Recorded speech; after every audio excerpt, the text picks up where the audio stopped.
for 4 years, we were the only brand that creates only products for couples.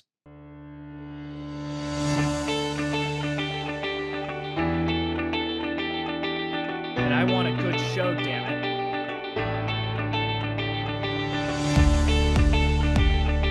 Ready for a good show? Doing awesome, yeah. I'm excited to talk to you, Andrew. Thank you for having me. Yes!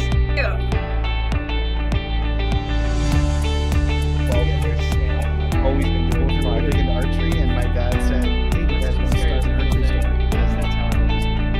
Andrew, yes, of course, let's do this together.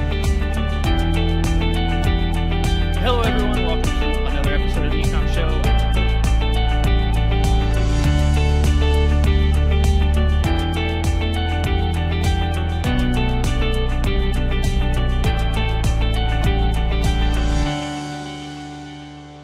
Hello, everyone, and welcome to another episode of the Ecomm Show. I'm your host, as usual, Andrew Maff, and today I'm joined by the amazing Daniel Henao, who is the COO of Why Don't We? Daniel, how you doing, man? You ready for a good show? Good. How are you? Beautiful. I'm doing good. I'm very excited to have you on the show because my wife and I are actually big fans of this product line type, and I'm ordering yours as soon as we're done here because I'm like, well, I think I've done them all at this point. So very excited to talk to you and kind of learn a little bit more about the back end of everything. But I always like to do the usual, kind of let you kick things off. Tell us a little bit about your background, obviously about how you got started with Why Don't We, and we'll take it from there. Yeah, I mean, my background, it's in IT. I was working, I used to have a 9-to-5 job in Miami from 2015 to 2022. I mean, before that, I was born in California, but because my parents were going to university there, and then I was raised in Venezuela. So I moved back to the US in 2015. Gotcha. I was working in IT for a company, and during COVID, my girlfriend and we started hearing stories, that it was difficult times. So some couples were doing good, some others were not doing that well. And we decided to create the brand. Okay. At first it was a little on the spicy side. That's the reason of the name of Why Don't We? Okay. And we started with one product. It was really on the spicy side. So we had it was difficult to market the product. Okay. Yeah. Because there's a lot of limitations on social media, on meta ads, on Instagram. So we created a second product kind of to link it to this one. Okay. We started with $400. It was funny. So we had the time because it was COVID. We said, let's try it. And the second product had a really nice start on Amazon. Okay. And now today, 4 years later, we have 6 products. We sell worldwide. We're selling in the US, in Canada, Mexico, in UK, and we launched this year in Australia. So we're selling almost in every continent, and we're doing pretty well. And we try to have the products adapted culturally, not only not only the language, but also culturally to each country. Okay, because we're talking about relationships. So we wanted each product to be adapted to the target that we're selling to. Yeah. So one of the things that I was obviously curious about was, obviously you started off spicy and then you kind of move into everything else. This is not, it's kind of a space that, in my opinion, took off with Cards Against Humanity. And then there was 500 different versions of it, and now it's just an incredibly crowded market. So how did you position it to help stand out from all of the other ones that are out there? To be honest, it's not that hard. I'm going to tell you why. Because really, our brand is really unique. So you're right. There's thousands and thousands of games. Yeah. And I think now after 4 years, for 4 years, we were the only brand that creates only products for couples. Okay. So they were couples for products for couples. Okay. But the brand did also something else. Did family products. They did like Cards Against Humanity. Okay. They have a version, for example, for couples. But we were the only ones. And we said, and we're still doing the same. We're only doing products for couples. Okay. And that's our model. It's changing the world one happy couple at a time.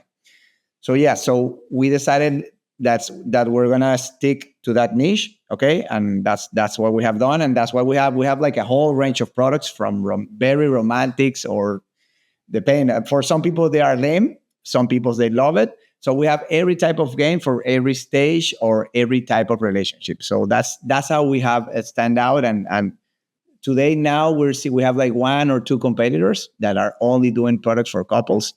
But since the beginning, we've have only done that, and we have certain competitors for a specific product, but not as a brand. So that's how we have differentiate. What are the 6 different products that you have in place? Because to give you a little insight, so my wife and I, we play these like it's our job, mainly because we're coming up on 10 years of marriage next year, as well as 20 years together.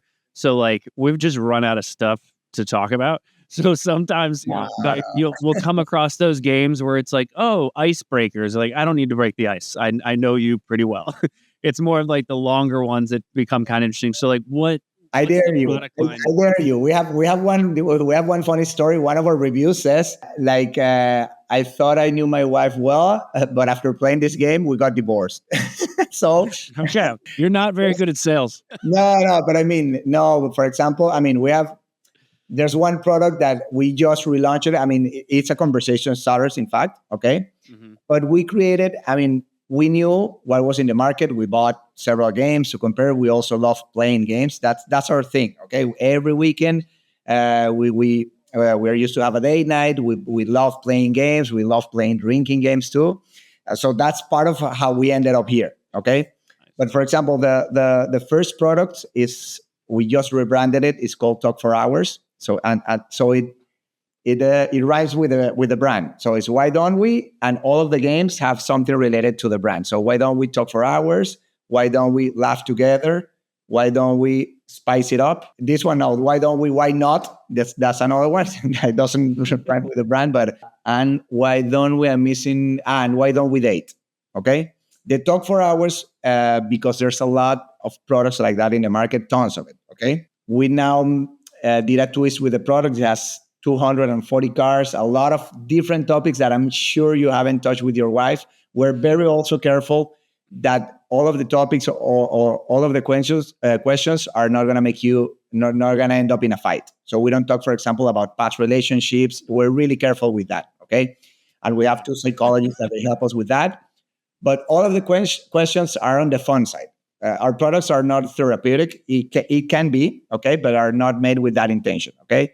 Are made like, we always say, like, for example, you can make the honeymoon phase last forever, okay?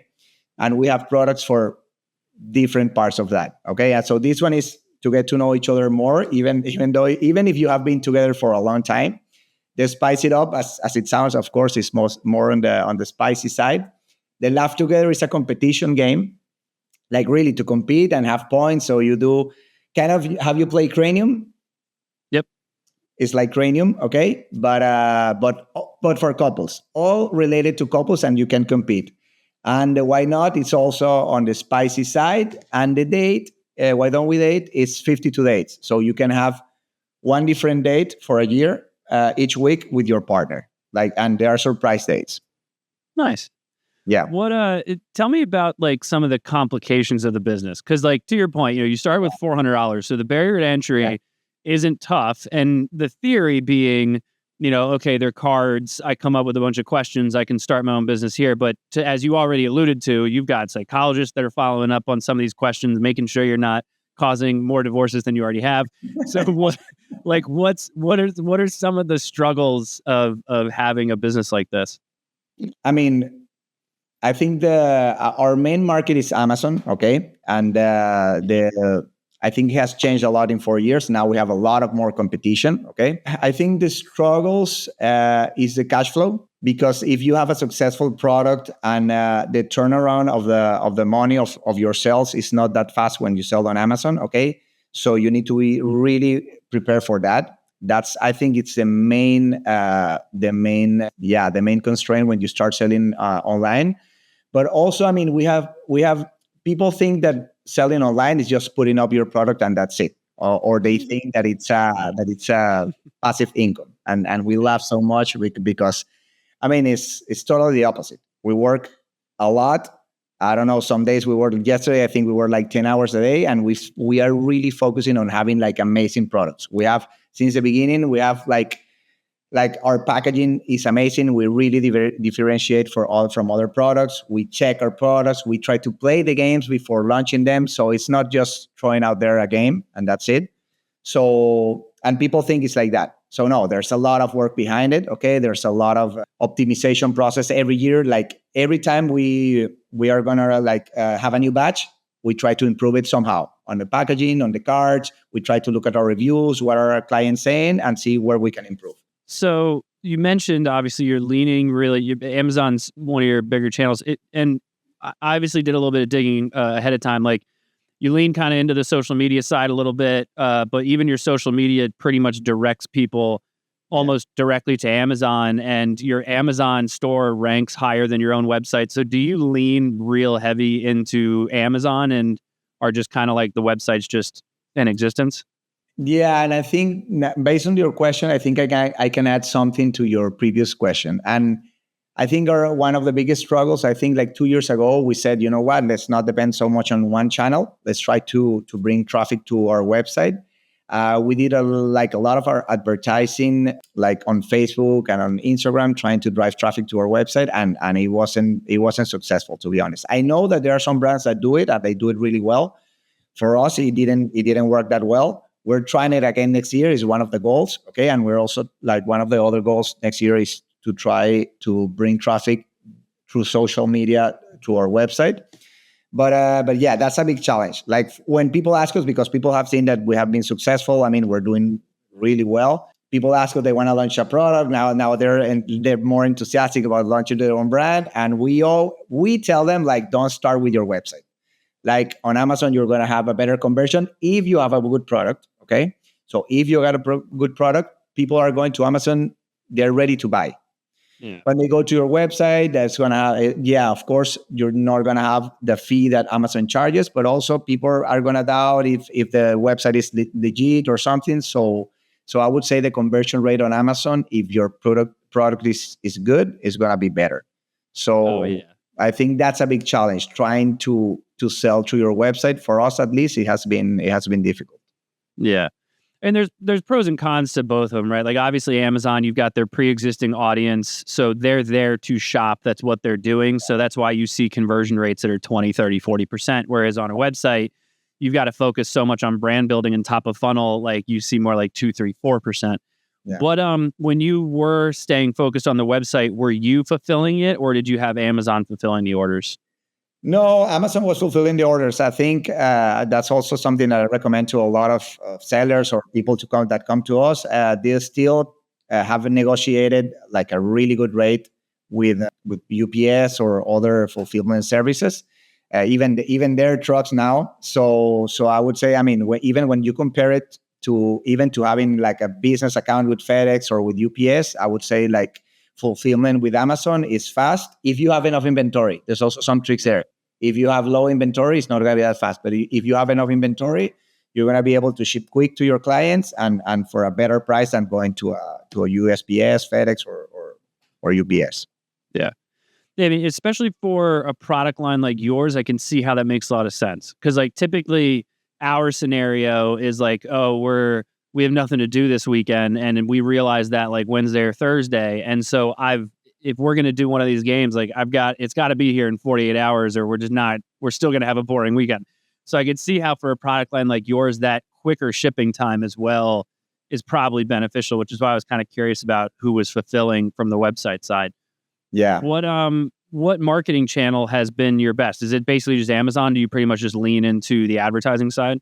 Yeah, I think for sure it has been Amazon. Okay, and we go heavy on Amazon advertising. Okay, I think we have good products because they are very well ranked organically. When you look for couples games, you're going to find 2, 3 of our products. But I mean, we tried, or one of the plans was to try social media this year. Okay, at the end we were really busy and we were not able to do it. Now we just hired like 2 weeks ago a social media strategist in-house.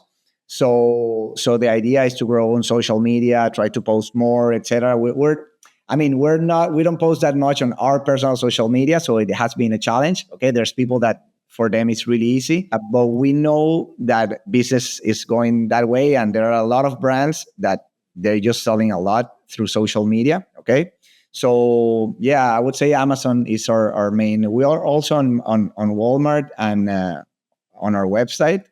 But yeah, if you compare it, it's just minimum compared to what we do on Amazon. Yeah, the social media side, I can definitely, I know like for a product line like this, it could definitely do really well. Influencer marketing for stuff like this is obviously really good, but even like the TikTok side, this product line always has TikTok written all over it. You just give it to an influencer, let them set it up on TikTok Shop, and they sell it through. Is that kind of on the docket for your new social person to kind of explore the TikTok side and influencer marketing? Yeah, it is. It is. I mean, the thing is, we're a small business with a lot of things to do. So that was one of our goals this year to go into TikTok Shop. Since June, I started setting it up, but we're doing everything. Okay, now the team has grown, but we're doing everything, so we're not able to really try it out. I think we have like 2 or 3 sales on TikTok Shop, but yeah, it's in one of the social media strategies. His goals is to set up the TikTok Shop and try to reach out to influencers so they can post about the product and have more brand awareness. Because at the end, we know that our products are good. That's the feedback that we get. But it's funny, a lot of people, they don't know that these products even exist. Okay. So yeah, we want to get the word out there, and that's what we're going to do next year, even more. What's the expansion plan? Are you thinking like, oh, we've got additional products we're going to be launching, or like expansion packs? Like, what's that whole kind of approach? Yeah, this year, that was one of my LinkedIn posts. It was about talking about optimization versus growing. Okay, and the first 3 years we did a lot of launches of new products. This year we decided to, let's optimize, let's slow down the creativity process, and and it went well too. I'm not gonna say when. We were able. Now we have like our listings are amazing. We're very happy with our photos, with everything that we're doing with our products. But next year we're going again like full speed, and we're planning to launch 8 new products, maybe a new brand even. So yeah, the idea next year is to double our catalog. I'm going to be honest. It's difficult. We love the creativity process. It's between my girlfriend and I. We just sit together. We have like creativity weeks, and we disconnect from everything, and we try to come up with new products. For couples, it's difficult. I think for any type of game, it's difficult. But yeah, the goal is to launch at least 8 products next year. So we're going to be kind of doubling our catalog. Yeah. Jeez. That's thinking about how you're scaring me. Have fun. How are you thinking about kind of replicating the process and doing it for something other than couples, or is that you don't have to tell me either? Yeah, no. Of course. We have a big knowledge of Amazon now, and I think it would be a waste not to leverage on what we know. So we've been successful for 4 years there. So we're going to do it slowly, that part, the part of launching a new brand. But yeah, of course, we want to leverage the part that we know and see if we can maybe start a new brand or something. If it aligns with us and what we like. We always say that. We love playing games, and so we love what we're doing right now. So if it's something, I'm not going to do something for kids because we don't have kids, okay? So even if they tell me I'm going to make millions, it's not about that. If we know that we can make a difference with a product or with a brand, we're going to do it. Yeah. How's the expansion into the other regions going? It's really well. We started at the beginning. We started with UK too, and it's been going well. And Mexico. As probably because of my accent, you have noticed, and sometimes I miss some words in English. But yeah, I speak Spanish, so Mexico has been doing really well, and we have grown our team in Mexico. Okay, we have found like amazing talent in Mexico. And we're taking also advantage of that and growing into Mexico, even with products that we don't have in the US marketplace. Okay. So that's the idea. Okay. And also the good thing about having talent in Mexico is that they speak English really well. Okay. Mm-hmm. So they can also help us with the US marketplace. So in Mexico, we have done really well. And in Australia, still a small Amazon market. Okay. And it has been well. We only launched 2 products, but the idea is to take the rest of our catalog, to take it to Australia to see how it goes. That's a good thing about Amazon, to be honest. It lets you at least test or try new markets. Yeah. Okay? It's kind of easy and see how it goes. And then you have to go all in and develop your brand, etc. But you can at least do a test in new countries. I didn't hear. Are you in Canada? No, 2 years ago, we decided to leave Miami, okay? Because we're doing this remotely. And we said, you know what, let's travel the world. And right now I'm in Albania. And in December, very nice. I really recommend it. And we are going back to Miami in December, and then we're doing Argentina, and that's it. We're jumping like every 3-4 months. We jump to different countries. That's that's the joy of having a business that you can do stuff like this with, where it's all online. However, I actually meant, are you selling in Canada through? It was the only country you didn't mention. And I was like, usually when you're in the States, that's like the very first thing people do is they jump to Canada. Have you tested that market?